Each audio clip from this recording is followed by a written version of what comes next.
I never thought I'd have trouble keeping a simple tractor on my own property.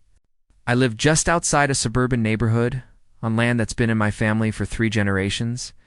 My tractor isn't a toy, it's what I use to mow fields, haul supplies, and take care of the farm.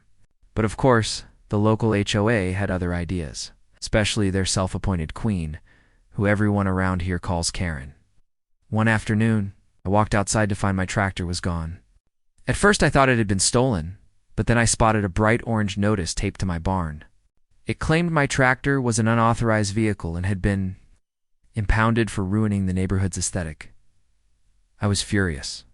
This was my land, not theirs, and they had no right to touch my equipment. When I called the HOA office, Karen herself answered, smug as ever.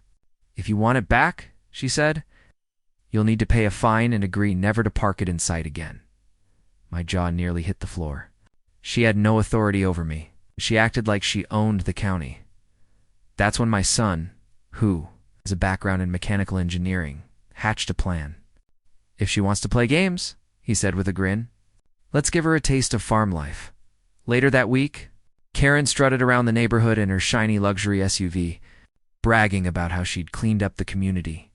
But the next morning, her car looked a little different. My son had crafted a clever, completely reversible modification that turned her prized ride into something straight off the farm. Big metal attachments, a mock plow in the front, and a loud tractor horn that went off every time she hit the brakes. When Karen came outside and saw it, she shrieked so loudly, half the neighborhood came running. She tried to start the car, but all it did was sputter and bellow like an old tractor. Everyone burst out laughing, snapping pictures and videos. For once, her smug confidence vanished. By the end of the day, she called me in a panic. "Take it off, please." "I'll return your tractor right now." My son and I calmly removed the modifications, and true to her word, she gave my tractor back. From that day forward, Karen kept her distance. She never again mentioned my tractor or anyone else's property.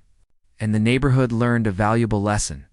Sometimes the best way to deal with entitlement is with a little creative payback.